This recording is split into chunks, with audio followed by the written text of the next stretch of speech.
దేవుడు పిలిచాడు. అయ్యా, నేను చూపించే దేశానికి బయలుదేరరా అన్నాడు. తప్పకుండా వస్తాను అన్నాడు. వివరాలు అక్కడ ఏమీ లేవు. ఎవరితో సంప్రదించాలా?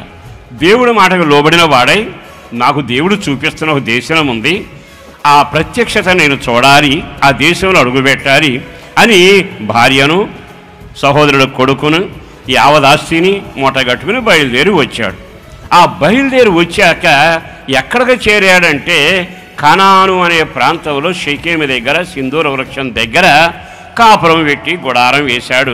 విచిత్రం ఏంటంటే దేవుడు అక్కడికి వచ్చి మాట్లాడాడు. ఏమని మాట్లాడాడు? ఇదిగో ఈ దేశమును నీకును నీ పిల్లలకి ఇవ్వబోతున్నాను. వాగ్దానం చేశాడు. ఈ భూమి నీకు ఇవ్వబోతున్నా, ఈ దీవెని మీకు ఇవ్వబోతున్నా, ఈ ప్రాంగణమంతా నీ వశం చేయబోతున్నా, ఇక్కడ నేను గొప్ప చేయబోతున్నా, నేను ఆశీర్వదిస్తున్నా అని చెప్పాడు.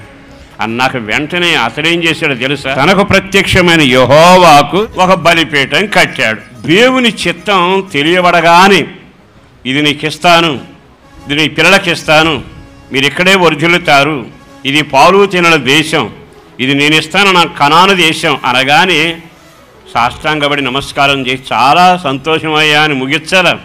అక్కడ ఒక బలిపీఠం కట్టాడు. తనకు ప్రత్యక్షమైన వారికి, తనతో మాట్లాడిన వానికి, తనకు దీవెనడిచ్చిన వానికి, మాటతో ప్రమాణం చేసిన దేవునికి నేను ఒక బలిపీఠం కట్టాలి అని నెమ్మదిగా బలిపీఠం కట్టి ఆరాధన చేశాడు.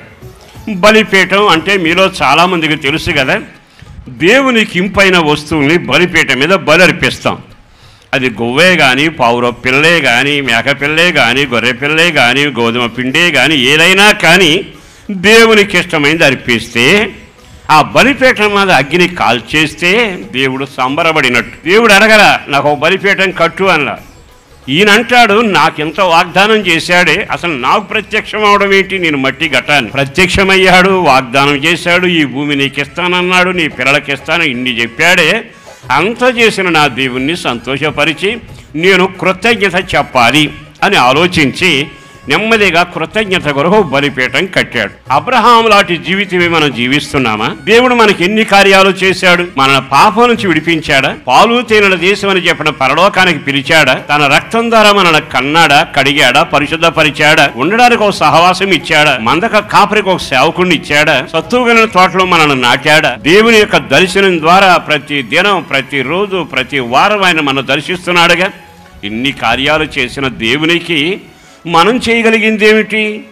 అబ్రహాము కట్టినట్టుగా కృతజ్ఞత కలిగి ఆయనకి ఇంపైన ఒక బలిపీఠం మనం కట్టి తీరాలి.